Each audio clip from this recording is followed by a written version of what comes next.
शांति 5 ଜାନୁଆରୀ 2026 प्रातः मुरली बाबा कहउछंती मिठे बच्चे बाबांकर श्रीमत आधार तुमे माने मनुष्यरु देवता हेउछ। गीतार ज्ञान एवं राजयोग तुम मानकु संपूर्ण पावन करी देउछि। बाबांकर श्रीमत आधार तुमे माने मनुष्यरु देवता हेउछ। गीतार ज्ञान एवं राजयोग तुम मानकु संपूर्ण पावन करी देउछि। प्रश्न सत्य जुगरे प्रत्येक जिनिस भलरु भल अर्थात सत्व प्रधान होई थाए काहिंकी? सत्य जुगरे प्रत्येक जिनिस भलरु भल अर्थात सत्व प्रधान होई थाए काहिंकी? उत्तर काहिंकी ना सेठारे सत्व प्रधान मनुष्य थांती। जेतेबेले मनुष्य माने भल थांती सेतेबेले तांको पई दुनियार सामग्री गुड़िक मध्य भल थाए एवं मनुष्य मानकर चरित्र खराब थिले दुनियार सामग्री गुड़िक मध्य क्षतिकारक होई थाए। सत्व प्रधान सृष्टि रे कौनसी अप्राप्त वस्तु न थाए। कौनसी वस्तु केउठारु मगेइबाकू पड़ी न थाए। ओम शांति। बाबा एही शरीर माध्यमरे बुझाउछंती एहाकू जीव कुहा जाए। एथिरे आत्मा मध्य अछि एवं तुमे पिल्ला माने जानिछ जे परम पिता परमात्मा मध्य एहांक भितरे अछंती। एकथा तो प्रथमे पक्का हेबा दरकार। सेथिपाई एहांकू दादा मध्य कुहा जाए। एही निश्चय तो पिल्ला मानकर अछि एवं पिल्ला मानकू एही निश्चय रे ही रमण करिबा दरकार। वास्तव रे बाबा जहांक भितरे प्रवेश करिछंती बा अवतार नेइछंती तांक पई बाबा निजे कहउछंती मु एहांकर बहुत जन्मर अंतिम समय रे आसुछि। पिल्ला मानकू बुझा जाइछि जे एहा हेउछि सर्वशास्त्र शिरोमणि गीतार ज्ञान। श्रीमत अर्थात श्रेष्ठ मत। श्रेष्ठरु श्रेष्ठ मत हेला उच्चरु उच्च भगवान कर। सेही श्रीमत आधार रे तुमे माने मनुष्यरु देवता हेउछ। भ्रष्ट मनुष्यरु श्रेष्ठ देवता हेउछ एवं एठाकू एइथि पाई ही आसुछ। बाबा मध्य निजे कहउछंती मु आसुछि तुमको श्रेष्ठाचारी निर्विकारी मतर अधिकारी देवी देवता करिबा पाई। तेबे मनुष्यरु देवता हेबार अर्थ को मध्य बुझिबाकू हेबा। विकारी मनुष्यरु निर्विकारी देवता करिबा पाई बाबा आसुछंती। सत्य जुगरे मध्य मनुष्य ही थांती किंतु सेमाने दैवी गुणधारी थिले। एबे कली जुगरे हेले आसुरी गुणधारी मनुष्य। मनुष्य सृष्टि तो गोटिए किंतु सेमाने हेले ईश्वरीय बुद्धि संपन्न एमाने हेले आसुरी बुद्धि संपन्न। सेठारे ज्ञान रहिछि एठारे भक्ति। तेबे ज्ञान एवं भक्ति अलगा अलगा ना। देख भक्तिर पुस्तक केते एवं ज्ञानर पुस्तक केते। ज्ञानर सागर एकमात्र बाबा अटंती तेणु तांकर पुस्तक मध्य गोटिए ही हेबा दरकार। जेउ माने भी धर्मर स्थापना करुछंती सेमानकर पुस्तक मध्य गोटिए हेबा दरकार। सेगुड़ी को धर्मशास्त्र कुहा जाए। प्रथम धर्मशास्त्र हेला गीता श्रीमद् भगवत गीता। एक कथा मध्य पिल्ला माने जानिछंती जे प्रथम हेला आदि सनातन देवी देवता धर्म हिंदू धर्म नुहे। मनुष्य भाबुछंती गीता द्वारा हिंदू धर्मर स्थापना होइथिला एवं गीता को श्री कृष्ण ही गायन करिछंती। तुमे माने काहाकू भी पचारिले से माने कहिबे जे परंपरारु श्री कृष्ण ही गायन करिछंती। कौनसी शास्त्र रे शिव भगवान वाच नाही। सेथिपाई श्रीमद श्रीकृष्ण भगवान वाच लेखि देइछंती। जेउ माने गीता पढ़िथिबे सही माने सहजरे बुझी जिबे। एबे तुमे माने जानुछ जे एही गीता ज्ञान द्वारा आमे माने मनुष्यरु देवता होइथिलु जाहाकू कि एबे बाबा तुम मानकू देउछंती। ରାଜଯୋଗର ଶିକ୍ଷା ଦେଉଛନ୍ତି, ପବିତ୍ରତା ମଧ୍ୟ ଶିଖାଉଛନ୍ତି। କାମ ବିକାର ମହାଶତ୍ରୁ ଅଟେ। ଏହା ଦ୍ୱାରା ହିଁ ତୁମେମାନେ ହାରିଯାଇଛ। ଏବେ ପୁଣି ତା ଉପରେ ବିଜୟ ପ୍ରାପ୍ତ କରିବା ଦ୍ୱାରା ତୁମେମାନେ ଜଗତ ଜିତ ଅର୍ଥାତ୍ ବିଶ୍ୱର ମାଲିକ ହୋଇଯାଉଛ। ଏହା ତ ବହୁତ ସହଜ। ବେହଦର ବାବା ଆସି ଏହାଙ୍କ ଦ୍ୱାରା ତୁମମାନଙ୍କୁ ପାଠ ପଢ଼ାଉଛନ୍ତି। ସେ ହେଲେ ସମସ୍ତ ଆତ୍ମାଙ୍କର ପିତା। ଏଇ ବ୍ରହ୍ମା ହେଲେ ମନୁଷ୍ୟମାନଙ୍କର ବେହଦର ପିତା, ଯାହାଙ୍କର ନାମ ହିଁ ହେଉଛି ପ୍ରଜାପିତା ବ୍ରହ୍ମା। ତୁମେମାନେ କାହାକୁ ବି ପଚାର ଯେ ବ୍ରହ୍ମାଙ୍କର ପିତାଙ୍କ ନାମ କ'ଣ, ତେବେ ସେମାନେ ଅଡ଼ୁଆରେ ପଡ଼ିଯିବେ। ବ୍ରହ୍ମା, ବିଷ୍ଣୁ, ଶଙ୍କର ହେଉଛନ୍ତି ରଚନା। ତେବେ ଏହି ତିନି ଜଣଙ୍କର ମଧ୍ୟ କେହି ପିତା ଥିବେ ନା? ତୁମେ କହୁଛ ଏହି ତିନି ଜଣଙ୍କର ପିତା ହେଉଛନ୍ତି ନିରାକାର ଶିବ। ବ୍ରହ୍ମା, ବିଷ୍ଣୁ, ଶଙ୍କରଙ୍କୁ ସୂକ୍ଷ୍ମ ଲୋକର ଦେବତା ଭାବରେ ଦେଖାଉଛନ୍ତି। ତାଙ୍କ ଉପରେ ହେଲେ ଶିବ। ପିଲାମାନେ ଜାଣିଛନ୍ତି ଶିବ ବାବାଙ୍କର ସନ୍ତାନ ଯେଉଁ ଆତ୍ମା ବି ହୋଇଥାନ୍ତୁ ନା କାହିଁକି, ତାଙ୍କର ନିଜର ଶରୀର ତ ଥିବ, କିନ୍ତୁ ସେ ତ ସର୍ବଦା ନିରାକାର ପରମ ପିତା ପରମାତ୍ମା ଅଟନ୍ତି। ଏବେ ପିଲାମାନଙ୍କୁ ଜଣା ପଡ଼ିଯାଇଛି ଯେ ଆମେମାନେ ନିରାକାର ପରମ ପିତା ପରମାତ୍ମାଙ୍କର ସନ୍ତାନ ଅଟୁ। ଆତ୍ମା ଶରୀର ଦ୍ୱାରା କହିଥାଏ, ପରମ ପିତା ପରମାତ୍ମା। କେତେ ସହଜ କଥା। ଏହାକୁ କୁହାଯାଏ ଅଲଫ ଏବଂ ବେ। ଏସବୁ ତୁମମାନଙ୍କୁ କିଏ ପାଠ ପଢ଼ାଉଛନ୍ତି? ଗୀତାର ଜ୍ଞାନ କିଏ ଶୁଣାଇଲେ? ନିରାକାର ବାବା ହିଁ ଶୁଣାଇଛନ୍ତି, ଯାହାଙ୍କର କୌଣସି ମୁକୁଟ ଆଦି ନାହିଁ। ସେ ଜ୍ଞାନର ସାଗର, ବୀଜ ରୂପ ଚୈତନ୍ୟ ଅଟନ୍ତି। ତୁମେମାନେ ମଧ୍ୟ ଚୈତନ୍ୟ ଆତ୍ମା ଅଟନା। ଏହି ସୃଷ୍ଟି ରୂପୀ ବୃକ୍ଷର ଆଦି ମଧ୍ୟ ଅନ୍ତକୁ ତୁମେମାନେ ଜାଣିଛ। ଯଦିଓ ତୁମେମାନେ ମାଳି ନୁହଁ, କିନ୍ତୁ ବୁଝିପାରୁଛ ଯେ କିପରି ମଞ୍ଜି ପୋତା ଯାଇଥାଏ ଏବଂ ସେଥିରୁ ବୃକ୍ଷର ଉତ୍ପତ୍ତି କିପରି ହୋଇଥାଏ। ତାହା ହେଲା ଜଡ଼ ବୃକ୍ଷ, କିନ୍ତୁ ଇଏ ହେଲା ଚୈତନ୍ୟ। ତୁମମାନଙ୍କ ଆତ୍ମାରେ ଜ୍ଞାନ ଅଛି, ଆଉ କାହା ଆତ୍ମାରେ ଜ୍ଞାନ ନାହିଁ। ବାବା ଚୈତନ୍ୟ ମନୁଷ୍ୟ ସୃଷ୍ଟିର ବୀଜ ରୂପ ଅଟନ୍ତି। ତେଣୁ ବୃକ୍ଷ ମଧ୍ୟ ମନୁଷ୍ୟମାନଙ୍କର ହିଁ ହେବ। ଏହା ହେଲା ଚୈତନ୍ୟ ରଚନା। ବୀଜ ଏବଂ ତାର ରଚନା ମଧ୍ୟରେ ଫରକ ରହିଛି ନା? ଆମ୍ବର ବୀଜ ଲଗାଇଲେ ସେଥିରୁ ଆମ୍ବ ଫଳିବ, କିନ୍ତୁ ବୃକ୍ଷ କେତେ ବଡ଼ ହୋଇଥାଏ। ସେହିଭଳି ମନୁଷ୍ୟମାନଙ୍କର ବୀଜରୁ ମନୁଷ୍ୟମାନଙ୍କର କେତେ ବୃଦ୍ଧି ହୋଇଯାଇଛି। ସେହି ଜଡ଼ ବୀଜରେ କୌଣସି ଜ୍ଞାନ ନଥାଏ। ଇଏ ତ ଚୈତନ୍ୟ ବୀଜ ରୂପ ଅଟନ୍ତି। ତାଙ୍କ ଭିତରେ ସାରା ସୃଷ୍ଟି ରୂପୀ ବୃକ୍ଷର ଜ୍ଞାନ ରହିଛି। କିପରି ଏହାର ଉତ୍ପତ୍ତି, ପାଳନା, ପୁଣି ବିନାଶ ହୋଇଥାଏ। ଏହି ବିଶାଳ ବୃକ୍ଷର ବିନାଶ ହୋଇ ପୁଣି କିପରି ଅନ୍ୟ ଏକ ନୂଆ ବୃକ୍ଷ ଛିଡ଼ା ହୋଇଯାଇଥାଏ, ଏହା ହେଲା ଗୁପ୍ତ। ତୁମକୁ ଜ୍ଞାନ ମଧ୍ୟ ଗୁପ୍ତ ରୂପରେ ମିଳୁଛି। ବାବା ମଧ୍ୟ ଗୁପ୍ତ ରୂପରେ ଆସିଛନ୍ତି। ତୁମେମାନେ ଜାଣିଛ ଏବେ ଏହି ବୃକ୍ଷର କଲମୀ ଲାଗୁଛି। ଏବେ ତ ସମସ୍ତେ ପତିତ ହୋଇଯାଇଛନ୍ତି।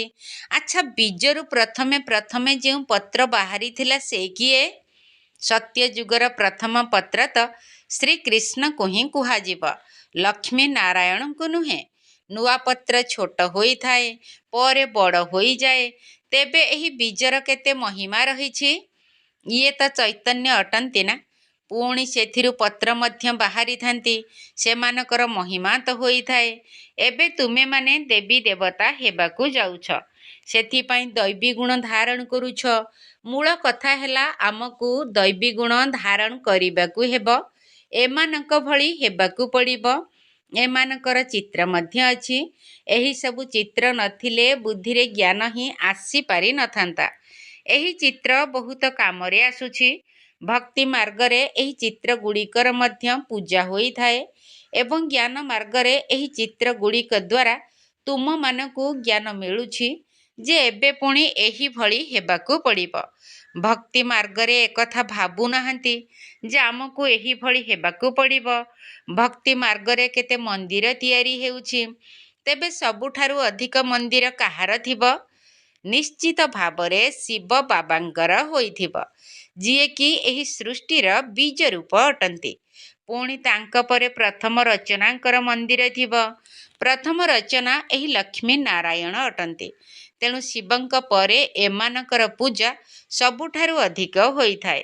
ମାତାମାନେ ତ ଜ୍ଞାନ ଦେଉଛନ୍ତି, କିନ୍ତୁ ସେମାନଙ୍କର ପୂଜା ହେଉନାହିଁ। ସେମାନେ ତ ପାଠ ପଢ଼ାଉଛନ୍ତି ନା। ବାବା ତୁମମାନଙ୍କୁ ପାଠ ପଢ଼ାଉଛନ୍ତି, ତୁମେମାନେ କାହାର ପୂଜା କରୁନାହଁ। ଯେଉଁମାନେ ଏବେ ପାଠ ପଢ଼ାଉଛନ୍ତି ସେମାନଙ୍କର ପୂଜା ଏବେ ହୋଇପାରିବ ନାହିଁ। ତୁମେମାନେ ଯେତେବେଳେ ପାଠ ପଢ଼ିସାରି ପୁଣି ଅପାଠୁଆ ଅର୍ଥାତ୍ ଦେବୀ ଦେବତା ହୋଇଯିବ, ସେତେବେଳେ ଯାଇ ତୁମର ପୂଜା ହେବ। ତୁମେମାନେ ହିଁ ଦେବୀ ଦେବତା ହେଉଛ ଏବଂ ତୁମେମାନେ ହିଁ ଜାଣିଛ ଯେ ଯିଏ ଆମମାନଙ୍କୁ ଏହିଭଳି କରୁଛନ୍ତି ତାଙ୍କର ପୂଜା ପ୍ରଥମେ ହେବ। ତାପରେ କ୍ରମାନ୍ୱୟରେ ଆମର ମଧ୍ୟ ପୂଜା ହେବ। ପରେ ପୁଣି ତଳକୁ ଖସି ଖସି ପଞ୍ଚତତ୍ତ୍ୱର ମଧ୍ୟ ପୂଜା କରିବାରେ ଲାଗିଯାନ୍ତି। ଏହି ଶରୀର ମଧ୍ୟ ପଞ୍ଚତତ୍ତ୍ୱର ଅଟେ ନା। ପଞ୍ଚତତ୍ତ୍ୱର ପୂଜା କରିବା କିମ୍ବା ଶରୀରର ପୂଜା କରିବା, ଏହା ତ ଏକା କଥା ହେଲା ନା। ଏହି ଜ୍ଞାନ ଏବେ ତୁମମାନଙ୍କ ବୁଦ୍ଧିରେ ଅଛି। ଏହି ଲକ୍ଷ୍ମୀ ନାରାୟଣ ସାରା ବିଶ୍ୱର ମାଲିକ ଥିଲେ। ଏହି ଦେବୀ ଦେବତାମାନଙ୍କର ରାଜ୍ୟ ନୂଆ ସୃଷ୍ଟିରେ ଥିଲା, କିନ୍ତୁ ତାହା କେବେ ଥିଲା ସେ କଥା କେହି ବି ଜାଣିନାହାନ୍ତି। ତେଣୁ ଲକ୍ଷ ଲକ୍ଷ ବର୍ଷ ବୋଲି କହି ଦେଉଛନ୍ତି। ତେବେ ଲକ୍ଷ ଲକ୍ଷ ବର୍ଷର କଥା ତ କେବେ କାହା ବୁଦ୍ଧିରେ ରହିପାରିବ ନାହିଁ। ଏବେ ତୁମମାନଙ୍କୁ ସ୍ମୃତି ଆସିଛି ଯେ ଆମେ ଆଜିଠାରୁ 5000 ବର୍ଷ ପୂର୍ବରୁ ଆଦି ସନାତନ ଦେବୀ ଦେବତା ଧର୍ମର ଥିଲୁ। ତେବେ ଯେଉଁମାନେ ଦେବୀ ଦେବତା ଧର୍ମର ଥିଲେ ସେମାନେ ଅନ୍ୟ ଧର୍ମରେ ପରିବର୍ତ୍ତିତ ହୋଇଯାଇଛନ୍ତି। ହିନ୍ଦୁ ଧର୍ମ ତ କୁହାଯାଇ ପାରିବ ନାହିଁ, କିନ୍ତୁ ପତିତ ହେବା କାରଣରୁ ନିଜକୁ ଦେବୀ ଦେବତା କହିବା ଶୋଭା ପାଉନାହିଁ। ଅପବିତ୍ରମାନଙ୍କୁ ଦେବୀ ଦେବତା କୁହାଯାଇ ପାରିବ ନାହିଁ। ମନୁଷ୍ୟମାନେ ପବିତ୍ର ଦେବୀମାନଙ୍କର ପୂଜା କରୁଛନ୍ତି, ତେବେ ନିଶ୍ଚିତ ଭାବରେ ନିଜେ ଅପବିତ୍ର ଅଟନ୍ତି। ସେଥିପାଇଁ ପବିତ୍ରମାନଙ୍କ ଆଗରେ ମୁଣ୍ଡ ନୁଆଇବାକୁ ପଡ଼ୁଛି। ଭାରତରେ ବିଶେଷ କରି କନ୍ୟାମାନଙ୍କୁ ନମସ୍କାର କରିଥାନ୍ତି, କୁମାରମାନଙ୍କୁ ନୁହେଁ। ନାରୀମାନଙ୍କୁ ନମସ୍କାର କରିଥାନ୍ତି। ପୁରୁଷଙ୍କୁ ନମସ୍କାର କାହିଁକି କରୁନାହାନ୍ତି? କାହିଁକି ନା ଏହି ସମୟରେ ଜ୍ଞାନ ମଧ୍ୟ ପ୍ରଥମେ ମାତାମାନଙ୍କୁ ମିଳୁଛି। ବାବା ଏହାଙ୍କ ଶରୀରରେ ପ୍ରବେଶ କରିଛନ୍ତି। ତୁମେମାନେ ଏକଥା ମଧ୍ୟ ଜାଣୁଛ ଯେ ନିଶ୍ଚିତ ଭାବରେ ଇଏ ଜ୍ଞାନର ବଡ଼ ନଦୀ ଅଟନ୍ତି। ଜ୍ଞାନର ନଦୀ ମଧ୍ୟ ଅଟନ୍ତି, ପୁଣି ପୁରୁଷ ମଧ୍ୟ ଅଟନ୍ତି। ଇଏ ହେଲେ ସବୁଠାରୁ ବଡ଼ ନଦୀ। ବ୍ରହ୍ମପୁତ୍ରା ନଦୀ ହେଲା ସବୁଠାରୁ ବଡ଼ ନଦୀ, ଯିଏକି କଲିକତା ନିକଟରେ ସାଗର ସହିତ ମିଶିଛି। ମେଳା ମଧ୍ୟ ସେଠାରେ ଲାଗିଥାଏ, କିନ୍ତୁ ସେମାନଙ୍କୁ ଏକଥା ଜଣା ନାହିଁ ଯେ ଏହା ଆତ୍ମା ଏବଂ ପରମାତ୍ମାଙ୍କର ମେଳା। ତାହା ତ ପାଣିର ନଦୀ, ଯାହାର ନାମ ବ୍ରହ୍ମପୁତ୍ରା ରଖାଯାଇଛି। ସେମାନେ ତ ଈଶ୍ୱରଙ୍କୁ ବ୍ରହ୍ମ ବୋଲି କହୁଛନ୍ତି, ସେଥିପାଇଁ ବ୍ରହ୍ମପୁତ୍ରକୁ ବହୁତ ପବିତ୍ର ଭାବୁଛନ୍ତି।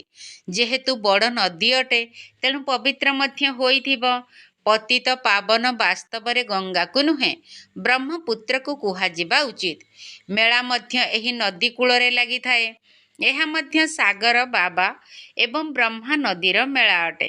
ବ୍ରହ୍ମାଙ୍କ ଦ୍ୱାରା ମଧ୍ୟ ପୋଷ୍ୟ ସନ୍ତାନ କିପରି ଗ୍ରହଣ କରାଯାଉଛି, ଏହିସବୁ ଗହନ କଥାକୁ ମଧ୍ୟ ବୁଝିବାକୁ ହେବ, ଯାହାକି ପ୍ରାୟ ଲୋପ ହୋଇଯାଇଛି। ଏହା ତ ବିଲକୁଲ ସହଜ କଥା ନା। ଭଗବାନୁବାଚ ମୁଁ ତୁମମାନଙ୍କୁ ରାଜଯୋଗ ଶିଖାଉଛି। ପୁଣି ଏହି ଦୁନିଆ ହିଁ ସମାପ୍ତ ହୋଇଯିବ। ଶାସ୍ତ୍ର ଆଦି କିଛି ବି ରହିବ ନାହିଁ। ପୁଣି ଭକ୍ତି ମାର୍ଗରେ ଏହିସବୁ ଶାସ୍ତ୍ର ଆଦି ରଚନା ହେବ। ଜ୍ଞାନ ମାର୍ଗରେ ଶାସ୍ତ୍ର ନଥାଏ। ମନୁଷ୍ୟ ଭାବୁଛନ୍ତି ଏହି ଶାସ୍ତ୍ର ସବୁ ପରମ୍ପରାରୁ ଚାଲି ଆସିଛି। ଜ୍ଞାନ ତ କିଛି ବି ନାହିଁ। କଳ୍ପର ଆୟୁଷ ହିଁ ଲକ୍ଷ ଲକ୍ଷ ବର୍ଷ କହିଦେଉଛନ୍ତି।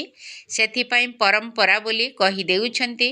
ଏହାକୁ କୁହାଯାଏ ଅଜ୍ଞାନ ଅନ୍ଧକାର। ଏବେ ତୁମମାନଙ୍କୁ ଏହି ବେହଦର ପାଠ ପଢ଼ା ମିଳୁଛି, ଯାହାଦ୍ୱାରା ତୁମେ ସୃଷ୍ଟିର ଆଦି ମଧ୍ୟ ଅନ୍ତର ରହସ୍ୟକୁ ବୁଝାଇ ପାରିବ। ତୁମମାନଙ୍କୁ ଏହି ଦେବୀ ଦେବତାମାନଙ୍କର ଇତିହାସ ଭୂଗୋଳ ପୁରା ଜଣା ଅଛି। ଏମାନେ ପବିତ୍ର ପ୍ରବୃତ୍ତିବାଲା ପୂଜ୍ୟ ଥିଲେ। ଏବେ ପୂଜାରୀ ପତିତ ହୋଇଯାଇଛନ୍ତି। ସତ୍ୟ ଯୁଗରେ ପବିତ୍ର ପ୍ରବୃତ୍ତି ମାର୍ଗ ଥାଏ। ଏଠାରେ କଳି ଯୁଗରେ ଅପବିତ୍ର ପ୍ରବୃତ୍ତି ମାର୍ଗ ରହିଛି। ପୁଣି ପରେ ନିବୃତ୍ତି ମାର୍ଗ ଅର୍ଥାତ୍ ସନ୍ନ୍ୟାସ ମାର୍ଗ ଆରମ୍ଭ ହୁଏ। ତାହା ମଧ୍ୟ ଡ୍ରାମାରେ ଅଛି। ତାକୁ ସନ୍ନ୍ୟାସ ଧର୍ମ କୁହାଯାଏ। ସେମାନେ ଘରଦ୍ୱାର ସନ୍ନ୍ୟାସ କରି ଜଙ୍ଗଲକୁ ଚାଲି ଯାଆନ୍ତି, ତାହା ହେଲା ହଦ୍ର ସନ୍ନ୍ୟାସ। କିନ୍ତୁ ସେମାନେ ଏହି ପୁରୁଣା ଦୁନିଆରେ ହିଁ ତ ରହିଥାନ୍ତି ନା। ଏବେ ତୁମେମାନେ ଜାଣୁଛ ଯେ ଆମେମାନେ ସଙ୍ଗମ ଯୁଗରେ ଅଛୁ, ପୁଣି ନୂଆ ଦୁନିଆକୁ ଯିବୁ। ତୁମମାନଙ୍କୁ ଏବେ ଏହାର ତିଥି ତାରିଖ ସେକେଣ୍ଡ ସହିତ ସବୁ କିଛି ଜଣାଅଛି। ସେମାନେ ତ କଳ୍ପର ଆୟୁଷ ହିଁ ଲକ୍ଷ ଲକ୍ଷ ବର୍ଷ କହିଦେଉଛନ୍ତି। ଏହାର ପୂରା ହିସାବ ମଧ୍ୟ ବାହାର କରିପାରିବା। ଲକ୍ଷ ଲକ୍ଷ ବର୍ଷର କଥା ତ କେହି ବି ମନେ ପକାଇ ପାରିବେ ନାହିଁ। ଏବେ ତୁମେମାନେ ଜାଣୁଛ ବାବା କ'ଣ ଏବଂ କିପରି ଆସୁଛନ୍ତି, କେଉଁ କର୍ତ୍ତବ୍ୟ କରୁଛନ୍ତି। ତୁମେ ସମସ୍ତଙ୍କର ଜୀବନ କାହାଣୀକୁ ଏବଂ ଜନ୍ମପତ୍ରୀ ଅର୍ଥାତ୍ ଜାତକକୁ ଜାଣିଛ। ବାକି ବୃକ୍ଷରେ ପତ୍ର ତ ବହୁତ ଥାଏ, ତାକୁ କ'ଣ ଗଣନା କରିହେବ? ଏହି ବେହଦ ସୃଷ୍ଟି ରୂପୀ ବୃକ୍ଷରେ କେତେ ପତ୍ର ଅର୍ଥାତ୍ ମନୁଷ୍ୟ ଅଛନ୍ତି? 5000 ବର୍ଷ ଭିତରେ କେତେ କୋଟି ମନୁଷ୍ୟ ହୋଇଗଲେଣି। ତେବେ ଲକ୍ଷ ଲକ୍ଷ ବର୍ଷରେ କେତେ ଅଗଣିତ ମନୁଷ୍ୟ ହୋଇଯିବେ। ଭକ୍ତି ମାର୍ଗରେ ଶାସ୍ତ୍ରରେ ଲେଖାଯାଇଛି, ସତ୍ୟଯୁଗ ଏତେ ବର୍ଷର, ତ୍ରେତା ଯୁଗ ଏତେ ବର୍ଷର ଏବଂ ଦ୍ୱାପର ଯୁଗ ଏତେ ବର୍ଷର ଅଟେ। ତେବେ ବାବା ଆସି ତୁମମାନଙ୍କୁ ଏସବୁର ରହସ୍ୟକୁ ବୁଝାଉଛନ୍ତି। ଆମ୍ବର ବୀଜ ଦେଖିଲେ ଆମ୍ବ ଗଛର ଚିତ୍ର ମନ ଭିତରେ ଆସିଯିବ ନା? ଏବେ ଏହି ମନୁଷ୍ୟ ସୃଷ୍ଟିର ବୀଜ ରୂପ ବାବା ତୁମମାନଙ୍କ ସମ୍ମୁଖରେ ଅଛନ୍ତି। ତୁମମାନଙ୍କୁ ଏହି ବୃକ୍ଷର ରହସ୍ୟ ସମ୍ବନ୍ଧରେ ବୁଝାଉଛନ୍ତି, କାରଣ ସିଏ ଚୈତନ୍ୟ ଅଟନ୍ତି। କହୁଛନ୍ତି ଏହା ଏକ ଓଲଟା ବୃକ୍ଷ ଅଟେ। ତୁମେମାନେ ମଧ୍ୟ ବୁଝାଇ ପାରିବ। ଯିଏ ବି ଏହି ଦୁନିଆରେ ଅଛନ୍ତି, ଜଡ଼ ହୁଅନ୍ତୁ ଅଥବା ଚୈତନ୍ୟ, ସେମାନେ ନିଜର ପାଠର ଅବିକଳ ପୁନରାବୃତ୍ତି କରିବେ। ଏବେ ଦେଖ କେତେ ବୃଦ୍ଧି ହୋଇ ଚାଲିଛନ୍ତି। ସତ୍ୟ ଯୁଗରେ ଏତେ ବୃଦ୍ଧି ହୋଇପାରିବ ନାହିଁ। କହୁଛନ୍ତି ଅମୁକ ଜିନିଷ ଅଷ୍ଟ୍ରେଲିଆରୁ ଆସିଛି, ଜାପାନରୁ ଆସିଛି। ସତ୍ୟ ଯୁଗରେ ଅଷ୍ଟ୍ରେଲିଆ, ଜାପାନ ଆଦି କ'ଣ ଥିଲା କି? ଡ୍ରାମା ଅନୁସାରେ ସେଠାକାର ବସ୍ତୁ ଏଠାକୁ ଆସିଛି। ପୂର୍ବରୁ ଆମେରିକାରୁ ଗହମ ଇତ୍ୟାଦି ଆସୁଥିଲା। ସତ୍ୟ ଯୁଗରେ କ'ଣ କେଉଁଠୁ କିଛି ଆସିବ କି? ସେଠାରେ ତ ଗୋଟିଏ ଧର୍ମ ଥାଏ, ସବୁ ପ୍ରକାରର ଜିନିଷ ଭରପୁର ମାତ୍ରାରେ ଥାଏ। ଏଠାରେ ଧର୍ମଗୁଡ଼ିକ ବୃଦ୍ଧି ପାଇ ଚାଲିଛନ୍ତି, ତେଣୁ ସବୁ ଜିନିଷ କମ୍ ହେବାରେ ଲାଗିଛି। ସତ୍ୟ ଯୁଗରେ କେଉଁଠାରୁ କିଛି ମଗାଇବାର ଆବଶ୍ୟକତା ପଡ଼େ ନାହିଁ। ଏବେ ତ ଦେଖ କେଉଁଠୁ କେଉଁଠୁ ମଗାଉଛନ୍ତି। ପରେ ପରେ ମନୁଷ୍ୟମାନଙ୍କର ବୃଦ୍ଧି ହୋଇ ଚାଲିଲା। ସତ୍ୟ ଯୁଗରେ ତ ଅପ୍ରାପ୍ତ ବସ୍ତୁ କିଛି ବି ନଥାଏ। ସେଠାକାର ପ୍ରତ୍ୟେକ ବସ୍ତୁ ସତ୍ତ୍ୱ ପ୍ରଧାନ ଏବଂ ବହୁତ ଉତ୍ତମ ହୋଇଥାଏ, କାରଣ ସେଠାକାର ମନୁଷ୍ୟମାନେ ହିଁ ସତ୍ତ୍ୱ ପ୍ରଧାନ ଅଟନ୍ତି। ମନୁଷ୍ୟମାନେ ଉତ୍ତମ ଥିବା କାରଣରୁ ସେଠାକାର ସବୁ ସାମଗ୍ରୀ ମଧ୍ୟ ବହୁତ ଭଲ ଥାଏ। ମନୁଷ୍ୟମାନେ ଖରାପ ହୋଇଗଲେ ସାମଗ୍ରୀ ଗୁଡ଼ିକ ମଧ୍ୟ କ୍ଷତିକାରକ ହୋଇଥାନ୍ତି। ବିଜ୍ଞାନର ମୁଖ୍ୟ ଜିନିଷ ହେଲା ଆଟମିକ୍ ବମ୍ ଅର୍ଥାତ୍ ପରମାଣୁ ବୋମା, ଯାହାଦ୍ୱାରା ଏତେ ବଡ଼ ବିନାଶ ହେଉଛି। ତାହା କିପରି ତିଆରି କରୁଥିବେ? ଯେଉଁମାନେ ବୋମା ତିଆରି କରୁଛନ୍ତି ସେମାନଙ୍କ ଭିତରେ ପ୍ରଥମରୁ ହିଁ ସେହି ଜ୍ଞାନ ଥିବ। ଯେତେବେଳେ ସେହି ସମୟ ଆସିଯାଏ, ତେବେ ସେ ତାଙ୍କ ଭିତରେ ମଧ୍ୟ ସେହି ଜ୍ଞାନ ପ୍ରକଟ ହୋଇଯାଏ। ଯାହା ଭିତରେ ଯେଉଁ ଜ୍ଞାନ ଥିବ ସେ ସେହି କାର୍ଯ୍ୟ ହିଁ କରିବ ଏବଂ ଅନ୍ୟକୁ ମଧ୍ୟ ଶିଖାଇବ। କଳ୍ପ କଳ୍ପ ଯିଏ ଯେଉଁ ପାର୍ଟ ବଜାଇ ଆସିଛନ୍ତି ତାହା ହିଁ ବଜାଇବେ। ଏବେ ତୁମେମାନେ କେତେ ଜ୍ଞାନବାନ ହେଉଛ, ଏହାଠାରୁ ଅଧିକ ଜ୍ଞାନ କିଛି ନାହିଁ। ତୁମେମାନେ ଏହି ଜ୍ଞାନ ଦ୍ୱାରା ଦେବତା ହୋଇଯାଉଛ। ଏହାଠାରୁ ଉଚ୍ଚ ଜ୍ଞାନ ଆଉ କିଛି ନାହିଁ। ତାହା ହେଲା ମାୟାର ଜ୍ଞାନ, ଯାହାଦ୍ୱାରା ବିନାଶ ହେଉଛି। ବୈଜ୍ଞାନିକମାନେ ଚନ୍ଦ୍ର ପୃଷ୍ଠକୁ ଯାଉଛନ୍ତି, ଅନୁସନ୍ଧାନ କରୁଛନ୍ତି। ଏହା ତୁମମାନଙ୍କ ପାଇଁ କିଛି ନୂଆ କଥା ନୁହେଁ। ଏସବୁ ମାୟାର ଆଡ଼ମ୍ବର ଅଟେ। ନିଜର ବହୁତ ଶୋ କରୁଛନ୍ତି, ସବୁ କଥାରେ ଅତିକୁ ଯିବାକୁ ଚାହୁଁଛନ୍ତି, ବହୁତ ବୁଦ୍ଧି ଖର୍ଚ୍ଚ କରୁଛନ୍ତି। ଭାବୁଛନ୍ତି ଆମେ କିଛି ଚମତ୍କାର କରି ଦେଖାଇବୁ। ବହୁତ ଚମତ୍କାର କରିବା ଦ୍ୱାରା ପୁଣି ବହୁତ କ୍ଷତି ମଧ୍ୟ ହୋଇଯାଉଛି। କ'ଣ କ'ଣ ସବୁ ତିଆରି କରି ଚାଲିଛନ୍ତି। ଯେଉଁମାନେ ତିଆରି କରୁଛନ୍ତି ସେମାନେ ଜାଣିଛନ୍ତି ଯେ ଏହା ଦ୍ୱାରା ବିନାଶ ହିଁ ହେବ। ଆଚ୍ଛା, ମିଠା ମିଠା ଶିକିଲ ଦେ ସନ୍ତାନମାନଙ୍କ ପ୍ରତି ମାତା ପିତା ବାପ ଦାଦାଙ୍କର ମଧୁର ସ୍ନେହ ସମ୍ପନ୍ନ ଶୁଭେଚ୍ଛା ଏବଂ ସୁପ୍ରଭାତ। ଆତ୍ମିକ ପିତାଙ୍କର ଆତ୍ମିକ ସନ୍ତାନମାନଙ୍କୁ ନମସ୍ତେ। ଆମ ଆତ୍ମିକ ସନ୍ତାନମାନଙ୍କର ଆତ୍ମିକ ବାପ ଦାଦାଙ୍କୁ ନମସ୍ତେ ନମସ୍ତେ ନମସ୍ତେ ଏବଂ ସୁପ୍ରଭାତ। ଧାରଣ ପାଇଁ ମୁଖ୍ୟ ସାର। ପ୍ରଥମ ପଏଣ୍ଟ, ଗୁପ୍ତ ଜ୍ଞାନକୁ ମନେ ପକାଇ ସର୍ବଦା ହର୍ଷିତ ରହିବାକୁ ହେବ। ଦେବତାମାନଙ୍କର ଚିତ୍ର ବା ମୂର୍ତ୍ତି ସମ୍ମୁଖରେ ନମସ୍କାର କରିବା ବା ବନ୍ଦନା କରିବା ପରିବର୍ତ୍ତେ ସେମାନଙ୍କ ଭଳି ହେବା ପାଇଁ ଦୈବୀ ଗୁଣ ଧାରଣ କରିବାକୁ ହେବ। ଗୁପ୍ତ ଜ୍ଞାନକୁ ମନେ ପକାଇ ସର୍ବଦା ହର୍ଷିତ ରହିବାକୁ ହେବ। ଦେବତାମାନଙ୍କର ଚିତ୍ର ବା ମୂର୍ତ୍ତି ସମ୍ମୁଖରେ ନମସ୍କାର କରିବା ବା ବନ୍ଦନା କରିବା ପରିବର୍ତ୍ତେ ସେମାନଙ୍କ ଭଳି ହେବା ପାଇଁ ଦୈବୀ ଗୁଣ ଧାରଣ କରିବାକୁ ହେବ। ଦ୍ୱିତୀୟ ପଏଣ୍ଟ, ସୃଷ୍ଟିର ବୀଜ ରୂପ ବାବା ଏବଂ ତାଙ୍କର ଚୈତନ୍ୟ ରଚନାକୁ ଜାଣି ଜ୍ଞାନବାନ ଆତ୍ମା ହେବାର ଅଛି। ଏହି ଜ୍ଞାନଠାରୁ ବଡ଼ ଆଉ କୌଣସି ଜ୍ଞାନ ହୋଇପାରିବ ନାହିଁ। ତେଣୁ ସର୍ବଦା ଏହି ନିଶାରେ ରହିବାର ଅଛି। ସୃଷ୍ଟିର ବୀଜ ରୂପ ବାବା ଏବଂ ତାଙ୍କର ଚୈତନ୍ୟ ରଚନାକୁ ଜାଣି ଜ୍ଞାନବାନ ଆତ୍ମା ହେବାର ଅଛି। ଏହି ଜ୍ଞାନଠାରୁ ବଡ଼ ଆଉ କୌଣସି ଜ୍ଞାନ ହୋଇପାରିବ ନାହିଁ। ତେଣୁ ସର୍ବଦା ଏହି ନିଶାରେ ରହିବାର ଅଛି। ବରଦାନ, ଏକମାତ୍ର ବାବା, ଦ୍ୱିତୀୟ କେହି ନୁହେଁ। ଏହି ପାଠର ସ୍ମୃତି ଦ୍ୱାରା ଏକରସ ସ୍ଥିତି ନିର୍ମାଣ କରୁଥିବା ଶ୍ରେଷ୍ଠ ଆତ୍ମା ଭବ। ଏକମାତ୍ର ବାବା, ଦ୍ୱିତୀୟ କେହି ନୁହେଁ। ଏହି ପାଠର ସ୍ମୃତି ଦ୍ୱାରା ଏକରସ ସ୍ଥିତି ନିର୍ମାଣ କରୁଥିବା ଶ୍ରେଷ୍ଠ ଆତ୍ମା ଭବ। ଏକମାତ୍ର ବାବା, ଦ୍ୱିତୀୟ କେହି ନୁହେଁ। ଯଦି ଏହି ପାଠ ନିରନ୍ତର ସ୍ମୃତିରେ ରହିବ ତେବେ ତୁମର ସ୍ଥିତି ଏକରସ ଅର୍ଥାତ୍ ସର୍ବଦା ଏକା ଭଳି ରହିବ। କାହିଁକି ନା ଜ୍ଞାନ ତ ସବୁ ମିଳିସାରିଲାଣି। ଜ୍ଞାନର ପଏଣ୍ଟ ଗୁଡ଼ିକ ତ ବହୁତ ରହିଛି, କିନ୍ତୁ ଜ୍ଞାନର ପଏଣ୍ଟ ଗୁଡ଼ିକୁ ବୁଦ୍ଧିରେ ରଖି ସର୍ବଦା ପଏଣ୍ଟ ରୂପରେ ସ୍ଥିତି ରହିବା। ଏହା ହେଉଛି ସେହି ସମୟରେ ଚମତ୍କାରୀ ଯେତେବେଳେ କେହି ତୁମକୁ ତଳକୁ ଟାଣୁଥିବ। କେତେବେଳେ କୌଣସି କଥା ତଳକୁ ଟାଣିବ, କେତେବେଳେ କୌଣସି ବ୍ୟକ୍ତି, କେବେ କୌଣସି ବସ୍ତୁ, କେବେ କୌଣସି ବାତାବରଣ ତଳକୁ ଟାଣିବ। ଏହା ତ ନିଶ୍ଚିତ ହେବ। କିନ୍ତୁ ଗୋଟିଏ ସେକେଣ୍ଡ ଭିତରେ ଏହିସବୁ ବିସ୍ତାର ସମାପ୍ତ ହୋଇ ତୁମର ସ୍ମୃତି ଏକରସ ହୋଇଯାଉ। ତେବେ କୁହାଯିବ ଶ୍ରେଷ୍ଠ ଆତ୍ମା ଭବର ବରଦାନୀ। ସ୍ଲୋଗାନ, ଯଦି ଜ୍ଞାନର ଶକ୍ତିକୁ ଧାରଣ କରିନେବ ତେବେ ବିଘ୍ନ ଆକ୍ରମଣ କରିବା ପରିବର୍ତ୍ତେ ପରାସ୍ତ ହୋଇଯିବ। ଯଦି ଜ୍ଞାନର ଶକ୍ତିକୁ ଧାରଣ କରିନେବ ତେବେ ବିଘ୍ନ ଆକ୍ରମଣ କରିବା ପରିବର୍ତ୍ତେ ପରାସ୍ତ ହୋଇଯିବ। ଅବ୍ୟକ୍ତ ଇଶାରା, ଏହି ଅବ୍ୟକ୍ତି ମାସରେ ବନ୍ଧନ ମୁକ୍ତ ହୋଇ ଜୀବନ ମୁକ୍ତ ସ୍ଥିତିର ଅନୁଭବ କର। ଏବେ ତୁମେ ସମସ୍ତେ ଏଭଳି ମୁକ୍ତ ହୋଇ ମାଷ୍ଟର ମୁକ୍ତିଦାତା ହୁଅ, ଯାହାକି ସର୍ବ ଆତ୍ମାମାନେ, ପ୍ରକୃତି ଭକ୍ତମାନେ ମଧ୍ୟ ମୁକ୍ତ ହୋଇଯିବେ। ଏବେ ବ୍ରହ୍ମା ବାବା ଏହି ଗୋଟିଏ କଥାର ତାରିଖ ନିର୍ଦ୍ଧାର୍ଯ୍ୟ କରିବା ପାଇଁ ଚାହୁଁଛନ୍ତି ଯେ ମୋର ପ୍ରତ୍ୟେକ ସନ୍ତାନ କେବେ ଜୀବନ ମୁକ୍ତ ହେବେ। ଏମିତି ଭାବ ନାହିଁ ଯେ ଶେଷ ସମୟରେ ଜୀବନ ମୁକ୍ତ ହୋଇଯିବୁ। ନା, ବହୁତ କାଳର ଜୀବନ ମୁକ୍ତ ସ୍ଥିତିର ଅଭ୍ୟାସ ହିଁ ବହୁତ କାଳ ପର୍ଯ୍ୟନ୍ତ ରାଜ୍ୟ ଭାଗ୍ୟର ଅଧିକାରୀ କରିଦେବ। ଓମ୍ ଶାନ୍ତି। ହେ ନୂଆ ବରଷ ନେଇ ଆସ କିଛି ଶୁଭ ସନ୍ଦେଶ।